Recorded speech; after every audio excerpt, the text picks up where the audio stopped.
All right students, so once again welcome back to Cosmo Vidya. तो आज जो हमारा टॉपिक है वो है राउंड रॉबिन शेड्यूलिंग एल्गोरिदम। अभी तक हमने बहुत सारी एल्गोरिदम्स देखी हैं, उसमें भी हम आगे बढ़ते हुए देख रहे हैं राउंड रॉबिन शेड्यूलिंग एल्गोरिदम। अब राउंड रॉबिन एल्गोरिदम क्या है? Round robin is a preemptive scheduling algorithm. Pre-emptive non pre-emptive अभी तक करते आ रहे हैं हम, लेकिन अब जो राउंड रॉबिन में है, राउंड रॉबिन में नॉन प्रीएम्प्टिव का कोई ऑप्शन नहीं है। नॉन प्रीएम्प्टिव के केस में क्या होता था, अगर एक बार सीपीयू को हमने कोई प्रोसेस दे दिया तो वो प्रोसेस पूरा एग्जीक्यूट होने के बाद ही सीपीयू उससे छोड़ता था और दूसरी प्रोसेस पे शिफ्ट करता था। बट राउंड रॉबिन के केस में क्या होता है, एक हमको टाइम क्वांटम दिया होता है। आप इस डेफिनेशन को एक बार पढ़ लीजिए। Round robin is a preemptive scheduling algorithm where each process is assigned a time quantum. Each process assigned a time quantum. अभी टाइम क्वांटम क्या है? टाइम क्वांटम एक ऐसा छोटा फ्रेम होगा टाइम का। फॉर एग्जाम्पल यहाँ पर दिया हुआ जैसे 2 लिखा है, 2 मिली सेकेंड किसी भी फॉर्म में हो सकता है। उस टाइम क्वांटम के लिए ही सीपीयू उस प्रोसेस को मिलेगा। उसके बाद फिर वहां से प्रीएम कर जाएगा, मतलब वहां पर होगी कंटेक्स्ट स्विचिंग। स्विच करके दूसरी प्रोसेस पे जाएगा, उसको एग्जीक्यूट करेगा, फिर नेक्स्ट, फिर नेक्स्ट। फिर जैसे कोई प्रोसेस पूरी एग्जीक्यूट हो जाती है वो कहाँ हो जाएगी, एग्जिट वहां से। ठीक है। तो अब इसके कुछ पॉइंट्स आपको ध्यान रखना है, जैसे अब process run for the T Q. कोई भी प्रोसेस होगी गिवन टाइम क्वांटम के लिए ही चलेगी, उससे ज्यादा नहीं चलेगी। ठीक है। Completion, if it finishes it terminated. अगर वो खत्म हो गई प्रोसेस तो हम उसको सीधा टर्मिनेट कर देंगे। फॉर एग्जाम्पल किसी इंस्टेंस पर हमको ऐसा दिख रहा है कि गिवन टाइम क्वांटम 2 है और प्रोसेस को सिर्फ 1 सेकेंड ही चलना है, 1 मिली सेकेंड चलना है, तो हम उसको सिर्फ 1 मिली सेकेंड चला के टर्मिनेट कर देंगे। Preemption, if don't finish it preempt and move to the end of the ready queue. अभी रेडी क्यू क्या है, अभी हम इसको क्वेश्चन करते वक्त समझ लेते हैं। तो अगर प्रोसेस खत्म नहीं हुई है तो हमको उसको प्रीएम्प्ट करना है और उस रेडी क्यू के एंड में उसको शिफ्ट कर देना है। न्यूमेरिकल करते वक्त ये सारे पॉइंट्स क्लियर हो जाएंगे। तो न्यूमेरिकल इसका कैसे करना है, आपको सिंपल जो जैसे भी तक आपने क्वेश्चन देखे थे उसी फॉर्म में गिवन होंगे। प्रोसेस दिया होगा, अराइवल टाइम दिया होगा, बस टाइम दिया होगा। निकालना क्या होगा हमको उसका, कल completion time, turn around time and waiting time, और average of turn around time and average of waiting time. तो ये सारी चीजें हमको इसमें से फाइंड करनी होंगी। अब इसके क्वेश्चन को सॉल्व करते वक्त हमको दो चीजें बहुत ध्यान से बनानी है। पहला इसका रेडी क्यू, दूसरा इसका एग्जीक्यूशन क्यू। एग्जीक्यूशन क्यू अभी तक आप देखते आए हो, जो हम लोग गैंट चार्ट बना रहे थे वही क्या होता है एग्जीक्यूशन क्यू, लेकिन हमको इसमें साथ साथ रेडी क्यू भी बनाना है। ठीक है। तो आइए इसको स्टार्ट करते हैं।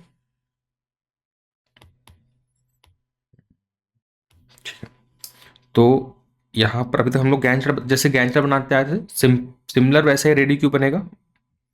रेडी क्यू के लिए भी हमने क्या किया, एक बॉक्स बनाया और एक बना लेंगे हम इसका एग्जीक्यूशन क्यू। ये हो गया हमारा एग्जीक्यूशन क्यू, और इसी को हम क्या बोल रहे हैं, गैंट चार्ट। और ये हो गया हमारा रेडी क्यू। ठीक। अब जो हमारा सॉल्व करने का ऑर्डर था, time always start from zero, तो हमको क्या करना है, जीरो से स्टार्ट करना है। अब देखिए कोई भी प्रोसेस जब एग्जीक्यूट करना स्टार्ट होती है तो पहले वो कहाँ आती है, रेडी क्यू में आती है। उसके बाद उसको सीपीयू मिलता है तो एग्जीक्यूट होती है। आपको पुराना डायग्राम याद होगा जो हमने फर्स्ट लेक्चर में देखा था। तो अब ये डायग्राम जो था हमारा life cycle of a process, तो उसमें पहले प्रोसेस एडमिट हुई, मतलब सिस्टम में आई, देन रेडी स्टेट में गई, देन उसके बाद रनिंग स्टेट में। जो ये रनिंग स्टेट है ये हमारा एग्जीक्यूशन है। इस वक्त सीपीयू इस पे काम कर रहा है। ठीक है। रेडी में वेट कर रहा है प्रोसेस सीपीयू मिलने का। ठीक है। अब यही बस हम दो चीजें देखें, जो हमारा रेडी स्टेट है वो हम यहां मेंटेन कर रहे हैं, जो हमारा रनिंग स्टेट है वो हम यहां मेंटेन कर रहे हैं। ठीक है। तो उस न्यूमेरिकल को स्टार्ट करते हैं करना। तो अब टाइम होगा हमारा जीरो से स्टार्ट। अब आपको जीरो पे देखना है क्या कोई प्रोसेस आई है, तो हमको दिख रहा है क्लियरली यहाँ पर कि जीरो पर हमारे पास P1 अवेलेबल है। जीरो पे P1 अवेलेबल है तो P1 को हम पहले कहाँ ले आएंगे, रेडी स्टेट में। ये आ गई हमारी P1। पहले प्रोसेस कहाँ आएगी, रेडी में, देन एग्जीक्यूट होगी। अब इस टाइम इंस्टेंस पर कोई और प्रोसेस नहीं है तो हम P1 को एग्जीक्यूट करना चालू करेंगे। तो P1 रेडी से निकल के कहाँ जाएगी, एग्जीक्यूशन में। और ध्यान देना है कि एग्जीक्यूट कितना करना है, एग्जीक्यूट सिर्फ गिवन टाइम क्वांटम के लिए करना है। इसका बस टाइम तो 5 है, इसका बस टाइम तो 5 है, लेकिन इसको एग्जीक्यूट कितना करना है, सिर्फ 2 मिली सेकेंड या जो भी टाइम क्वांटम आपको क्वेश्चन में दिया हो। तो एग्जीक्यूशन इसका चालू होगा, तो 0 से ये मूव किया कहां तक, 2 तक। ये है हमारी P1। ठीक है, थोड़ा यहां जगह बना लेते हैं।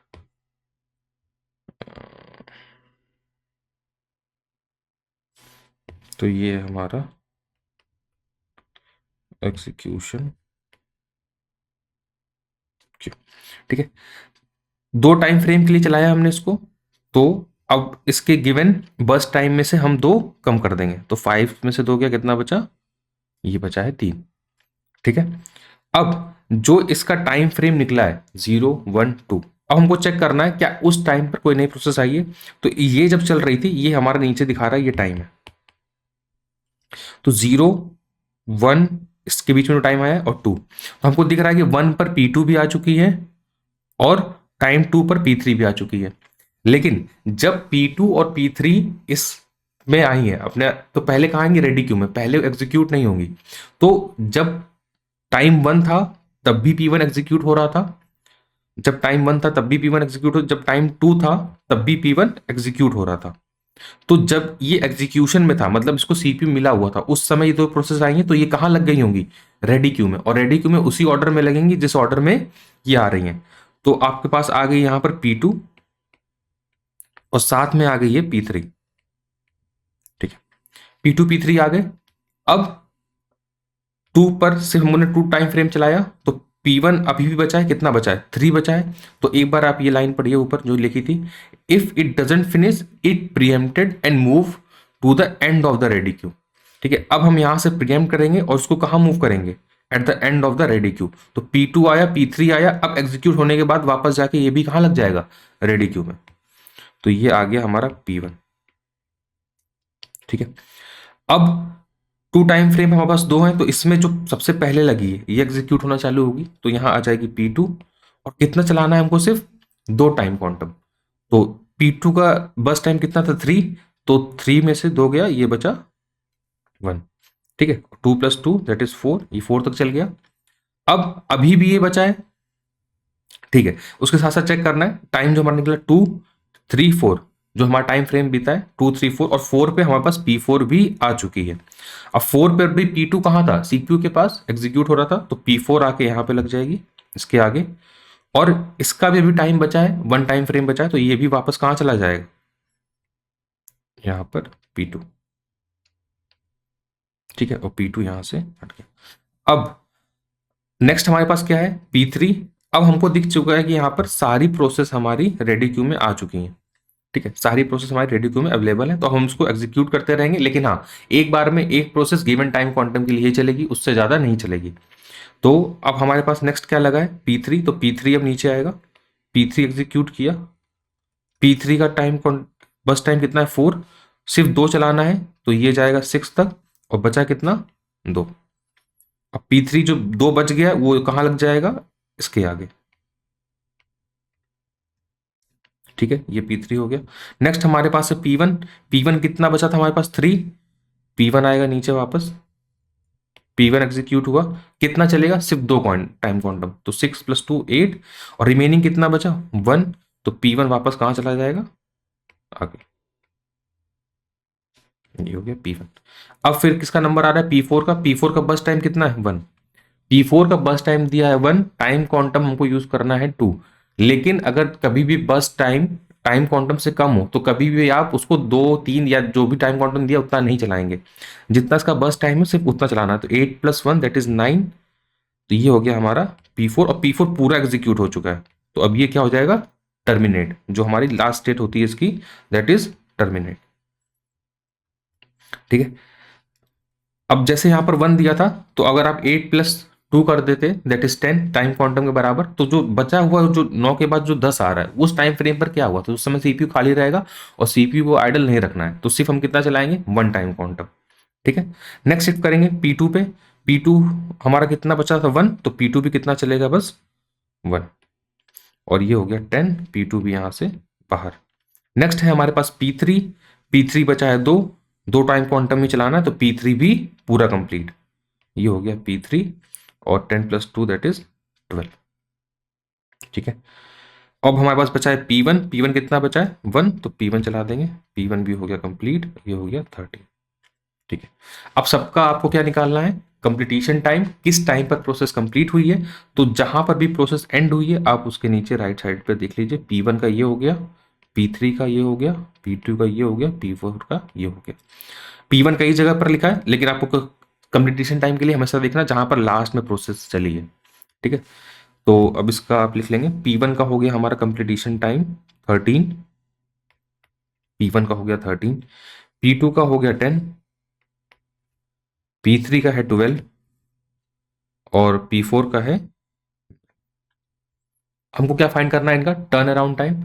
टर्न अराउंड टाइम का फॉर्मूला क्या था, completion time minus arrival time.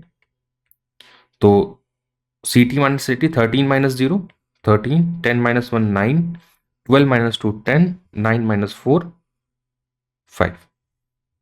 ठीक है, ये इनका आ गया हमारे पास टर्न अराउंड टाइम। अब क्या निकाल लेंगे इनका वेटिंग टाइम। ठीक है, वेटिंग टाइम निकालने के लिए फॉर्मूला क्या था हमारा, वेटिंग टाइम का फॉर्मूला है टर्न अराउंड टाइम माइनस बस टाइम। तो 13 माइनस इसका बस टाइम कितना था 5, यहां पर जो मैंने काट दिया उसको नहीं देखना है, जो बस टाइम गिवन था उससे माइनस करना है, जो बस टाइम गिवन था। तो 13 माइनस 5 हो गया आपका 8, 9 माइनस 3 इज 6, 10 माइनस 4 6, 5 माइनस 1 4। ठीक है, अब आपको इसके बाद क्या निकालना था इनका average turn around time and average waiting time. तो उसके लिए एक बार आप यहाँ पे वीडियो रोक करके ये एक बार न्यूमेरिकल समझ लीजिएगा, इसको एक बार वीडियो रिवाइंड कर लीजिएगा। मैं इसको रफ कर रहा हूँ, यहाँ पर निकालेंगे हम इसका average waiting time and average turn around time. तो इसको करते हैं rough.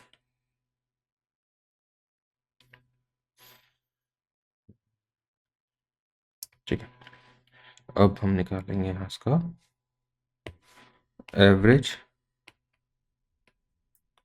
Turn around time and average